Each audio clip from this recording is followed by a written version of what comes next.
Hey guys, in this video we are going to talk about dividing one number by another with JavaScript. We can also divide one number by another. JavaScript uses slash symbol for division. Okay, we understand that. Here we have an example here where const data type we have the name of the variable which is myvar and it is equal to 16 slash 2, which means 16 divided by 2, which is equal to 8. So this is the value here.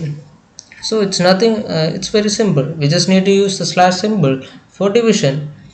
So in this challenge, the objective is to change the 0, which is this, so that the quotient is equal to 2. Okay,